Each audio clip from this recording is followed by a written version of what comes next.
Sige. Senator Ping, ay, kumamarapatin po ninyo, nabanggit niyo itong mga subcommittee, committee po in the Senate. Mawalang galang lang po at tatanungin ko lang po ito.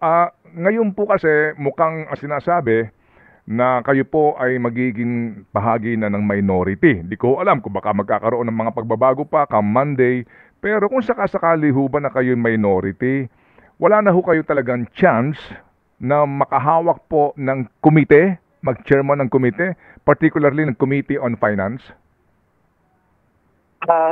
Ang miyembro naman ng Committee on Finance sa Senado, halos lahat kami.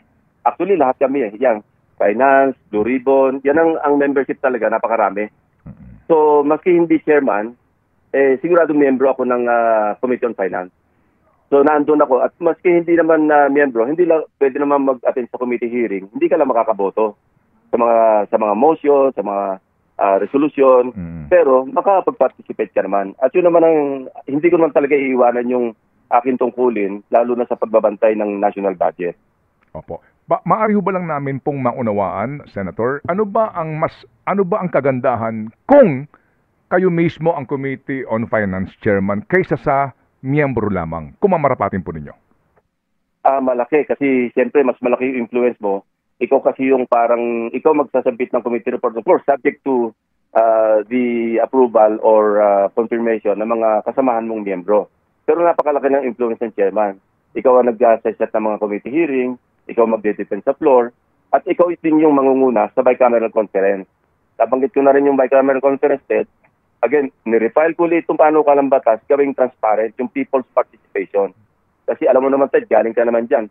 Yung BICAM, bulungan BICAM yun eh, na palalabasin yung media kapag magdidiskusyon na. Nandyan yan lang media pag photo op. Magbubukas, iko-convene, at pagkatapos mag-roll call, konting speeches, pagkatapos labas na yung mga media, kami na lang mag-uusap. At pag nag-uusap na yung mga bicameral conference committee panel, sasabihin na lang, mag-form na lang tayo ng small group. Ay pag sinabi small group, ito na lang yung appropriations committee chairman at saka yung finance committee chairman Senado. At pag nagbalik, isang katakot-takot na pagkakapal-kapal na libro ng mga pahina na pagpipirman sa lahat. At pag hindi ka naman nagpirma, napaka-kontrabida mo kasi baka mag-reenacted yung ating budget susunod na taon. So, parang under pressure ka, pipirma ka na hindi mo naman halos nabasa. So, mas mag-iinam na yung bukas sa publiko, bukas sa media, may transcript. Kasi alam mo rin naman, Ted, walang transcript yung Opo. Kasi nga, bulungan ba kami. Opo. So, para mapatino. Kaya nung nabasa ko yung sinabi ni DBM Secretary, Pangdaman, sinabi niya na binilinan niya yung mga iba't ibang cabinet secretary. Huwag na kayong mag-apila, manghingi ng kung kani-kaninong congressman o senador. Kasi diyan nagsisimula yung patakot-takot na insertions, patakot-takot na realignment na walang basihan, na hindi ma-implementa kasi nga, hugo sa hangin, supplier-driven o kaya contractor-driven. Kinukuha lang, dalang unang iniisip ng ibang mga mambabatas, yung mga self-aggrandizing legislators, sana ko kikita rito. So nangyayari, kung hindi misuse, unused yung appropriations. Ang dami nasasayang sa pera. Alam mo, Ted, ito yung realidad natin ngayon. Hindi ko alam kung updated itong ganitong datos. Ang ginagastos natin araw-araw, 16 na bilyong piso. Ang kiningitan natin araw-araw, 12 bilyong piso. So dapat umutang tayo araw-araw ng 4 na bilyong piso. Ito, I think, 2023 pa yata ito, 2024 na datos.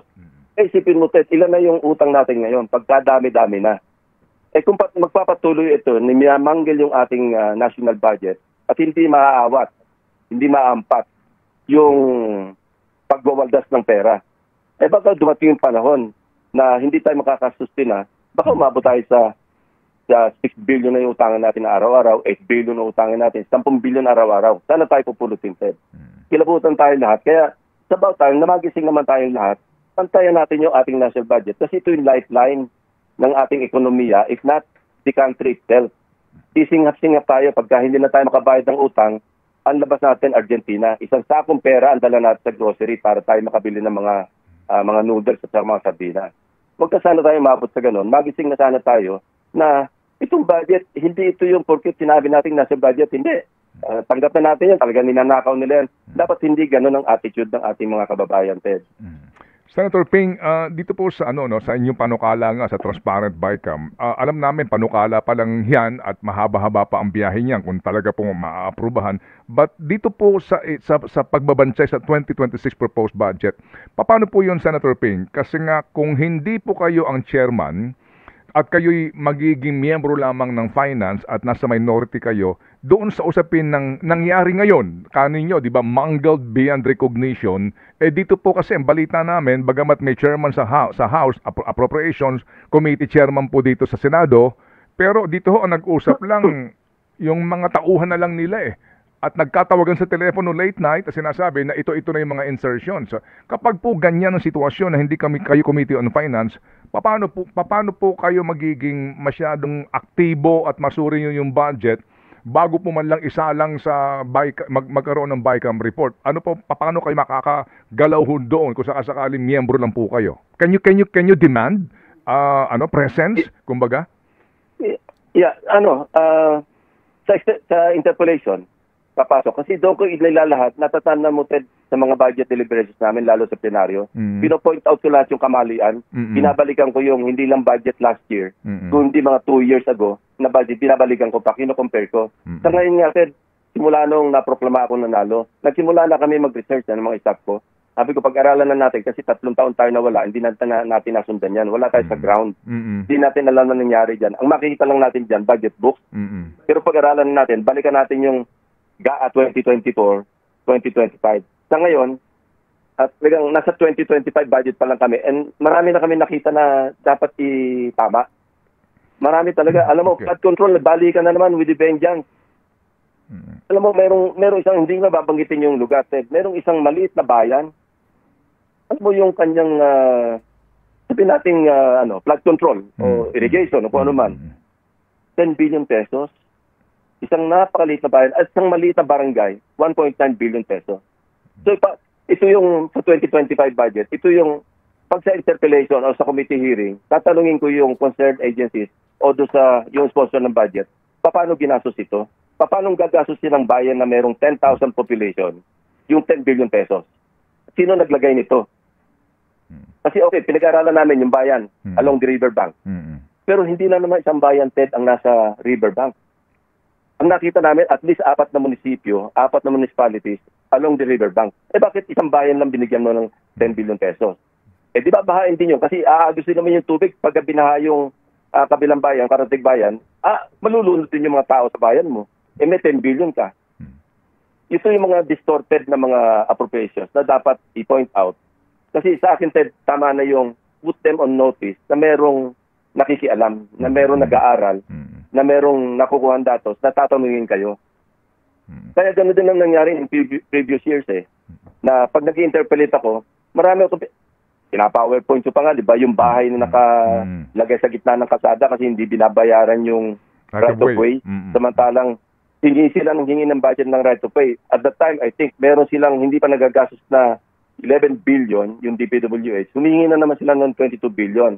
So sabi ko, meron pa kayo 11 billion, nangingi na naman kayo ng 22 billion. And yet, itong bahay na ng mag-asawang matantanda, pinapaikot-ikot nyo, ayaw yung bayaran yung right of way, kaya hindi tuloy passable yung kalsada kasi nakaharang yung bahay.